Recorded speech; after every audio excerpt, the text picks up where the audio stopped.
আসসালামু আলাইকুম রহমতুল্লাহ বারকাত। আমি মোহাম্মদ রিপন সরকার, কুমিল্লা উত্তর জেলা আওয়ামী লীগ রিয়াদ মহানগরের সভাপতি এবং বঙ্গবন্ধু ফাউন্ডেশন প্রাদেশিক কেন্দ্রীয় কমিটির সাংগঠনিক সম্পাদক এবং সাবেক ছাত্রলীগের সাধারণ সম্পাদক, নিজ ইউনিয়নের ও দেবিদ্বার উপজেলা সাবেক ছাত্রলীগের যুগ্ম সাধারণ সম্পাদক, এবং আমার বাবা একজন বীর মুক্তিযোদ্ধা এবং আমি মনে প্রাণে বিশ্বাস করি বাংলাদেশ জন্ম দিয়েছে বঙ্গবন্ধু শেখ মুজিবুর রহমান, এবং আজ পর্যন্ত বাংলাদেশে যত সরকার আসছে সুষ্ঠু নিরপেক্ষ স্বাধীন নির্বাচন এবং বাংলাদেশের উন্নয়নের কাঠামো এবং দল মত নির্বিশেষে সকলকে নিরাপত্তা, বাংলাদেশের 20 কোটি মানুষের নিরাপত্তা সব কিছু মাননীয় প্রধানমন্ত্রী শেখ হাসিনার দ্বারাই সম্ভব, আর কারো দ্বারা সম্ভব না। এটা অতীতে আপনারা পেয়েছেন। এই 2026 সালে এই যে এক দখলদার ফেসিস ইন্ডুস একটা নির্বাচন দিয়েছে, যে নির্বাচনের কোনো ভিত্তি নাই। জামাত, বিএনপি এবং জামাত সরকার,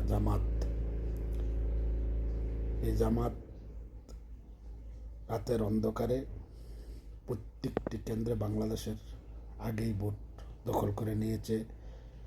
সোশ্যাল মিডিয়ায় আপনারা দেখছেন প্রত্যেকটি নেতাকর্মী টাকার পাহাড়। এই টাকা কোথা থেকে আসলো? প্রায় 1.5 বছরের উপরে হয়ে গেছে। পদ্মা সেতুর টোল যেই কিস্তি, পদ্মা সেতুর যে টাকা, এই টাকা দেওয়া হয় না 1.5 বছর ধরে। পদ্মা সেতুর এই টাকা সব ইউনূস সরকার, জামাত একসাথে করছে। কোনো টোলের টাকা কোনো পরিশোধ করা হয় নাই, এবং বিদ্যুতের যে হাজার হাজার কোটি টাকা আসছে, বিদ্যুতের কোনো বিল পরিশোধ করা হয় নাই। এইসব টাকা দিয়ে নির্বাচন করে এবং জনগণের চাঁদাবাজি, দখলদার এই 17-18 মাসে এইসব টাকা দিয়ে নির্বাচন করছে 2 নম্বরভাবে। এবং টাকার পাহাড় প্রত্যেকটি জামাতের লোকের কাছে টাকা নিয়ে ভোট কিনা, টাকা দিয়ে অন্ধকারে ভোট কেন্দ্র দখল, এবং রাত্রেই পুলিশ এজেন্ট থেকে সিগনেচার নিয়ে বই সিল মারা, এসব ধরনের। বাংলাদেশের মানুষ এই নির্বাচনকে বয়কট করেছে। অনেক নিউজেই আমরা খবর পেয়েছি ভোটার উপস্থিতি একবারেই শূন্য, কোঠায় ছিলই না। তাহলে এই ভোট কোথা থেকে আসলো? রাত্রে অন্ধকারে মেরে দিয়েছে, সিল মারছে। এবং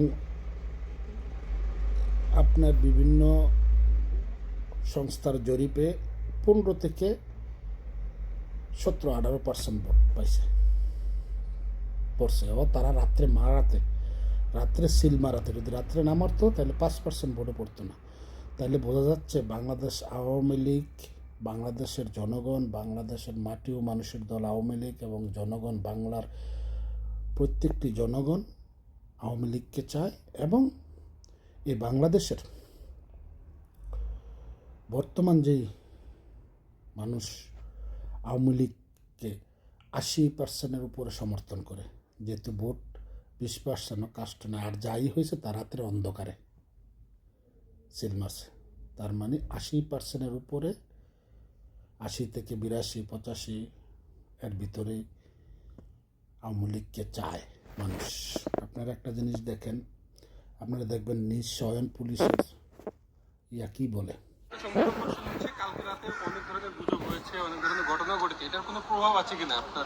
চমৎকার পরিবেশে ভোট হচ্ছে। মাননীয় প্রধান উপদেষ্টা উনি চাইছিলেন একটা ঐতিহাসিক নির্বাচন হবে এবার, এবং আমরা এখন পর্যন্ত দেখতেছি ঐতিহাসিক।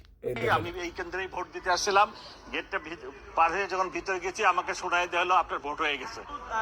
বুঝছেন না? এখন ডিআইজি সাহেব কেন বলছে চমৎকার ভোট হয়েছে? উনি কেন বলছে চমৎকার ভোট হয়েছে? উনি নিজেই ভোট দিতে পারেন, ওনার ভোট আরেকজনে দিয়ে দিছে। এই জন্য উনি বলছে চমৎকার ভোট হয়েছে। আরেকটা দেখেন,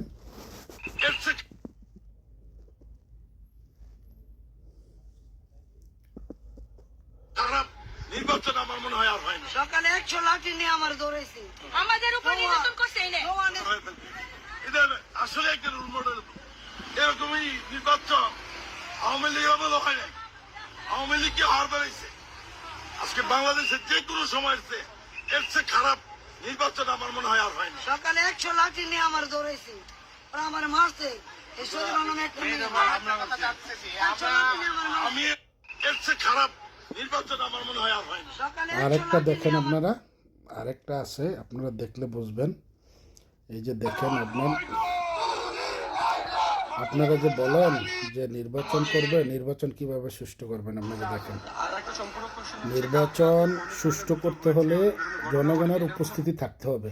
আমি বলছি যে আমার ভোট কিভাবে হয়, আমি তো এই মাত্র আসলাম ভোট দিতে, আমার ভোট কিভাবে হয়? বলে যে আরো কয়েকজনকে দেখায় বলে দেখেন ওনার এখানে টিক চিহ্ন দাও, ওনার ভোট হয়ে গেছে। আপনার চেহারা আপনার মতো আরেকজনের চেহারা একই চেহারা, ওই চেহারা আপনার ভোট হয়ে গেছে। তা আমি বলছি চেহারা এক হইতে পারে, হয়তো অনেক আগের ছবি মিলতে পারে, কিন্তু বাবার নাম কি মিলে, অ্যাড্রেস কি মিলে, মার নাম মিলে, এগুলো মিলে কিভাবে আপনারা আরেকজনকে আমার ভোট দিতে? আপনারা বলেন বাংলাদেশের জনগণ পুরা আপনার তো ভোট তো আপনি দিয়ে গেছেন। আমি বলছি না, আমি তো ভোট দিয়ে যাই না, আমি মাত্র আসলাম। পার্টি বলতেছে না আপনার তো ভোট হয়ে গেছে। আমি তখন আমার এনআইডি কার্ড বাই করলাম, আমি বলছি দেখেন আমার নখ দেখাইলাম, আঙ্গুল দেখাইলাম, আপনারা চেক করেন। একজনের ভোট আরেকজন দিয়ে ফেলছে স্যার। আমার হাতও খালি উড়ি লাগে গিয়া। এখন দেখা যায় আমার তাহলে আপনারা কিভাবে বলবেন যে নির্বাচন হয়েছে? এটা কি নির্বাচন বলে? এই মাদারীপুরের ভোট ভোট দিতে গেছে, আমার ভোট অন্যজনে দিয়ে দিচ্ছে। এটা হচ্ছে আপনি কিভাবে বুঝতে পারলেন যে আপনার ভোট অন্যজন? আমি আইডি কার্ডের সাথে মিলাইছি দিয়ে টিক মার্ক দেওয়া, ও ওদেরই কাছে টিক মার্ক দেওয়া, তারপর আমি আর পাইনি, ভোট দিতে পারিনি। এখন কি করবেন? এখন আমাদের বুঝতে হবে এই নির্বাচন আমরা মানি না, মানব না। বাংলাদেশের জনগণ ওয়াকআউট করেছে এবং এই নির্বাচন পাতানো নির্বাচন, এই নির্বাচন দখলদার স্বৈরাচার ইউনূসের একটা সাজানো নাটক এবং এই বাংলার জনগণের, বাংলাদেশের মানুষের রক্তের সোঁচা টাকা খরচ করে নির্বাচন করেছে। এই নির্বাচনে কোটি কোটি টাকা অর্থ ব্যয় দেখাচ্ছে। সুতরাং আমরা বাংলাদেশের মানুষ, সাধারণ মানুষ এই নির্বাচনকে মানে না। আপনারা জানেন এই নির্বাচন যদি জামাত বা অন্যান্য দল ক্ষমতায় আসে বাংলাদেশের কি অবস্থা হবে। এই 17-18 মাসে কিন্তু আপনারা দেখছেন একমাত্র নিরাপদ মাননীয় প্রধানমন্ত্রী শেখ হাসিনার হাতে বাংলাদেশ নিরাপদ, আর কার হাতে বাংলাদেশ নিরাপদ না। বাংলাদেশে 96-তে একবার নির্বাচন ছিল, 12 দিনও থাকতে পারে নাই। আওয়ামী লীগ ছাড়া নির্বাচন করা বাংলার জনগণ মানবে না। জোর করে যদি ইউনূস ফেসিস্ট দখলদার ইউনূস সুৎখোর ইউনূস যদি দিতেও চায়, একজনকে প্রধানমন্ত্রী বসায়, বাংলার মানুষ সেটা মানবে না।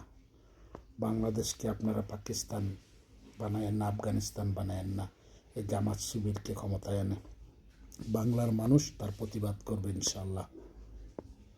আমরা এই নির্বাচন মানি না, ওয়াকআউট করলাম এবং এই নির্বাচন সুন্দর সুষ্ঠুভাবে পুনরায় আবার নির্বাচন দেওয়ার দাবি জানাচ্ছি। জয় বাংলা, জয় বঙ্গবন্ধু।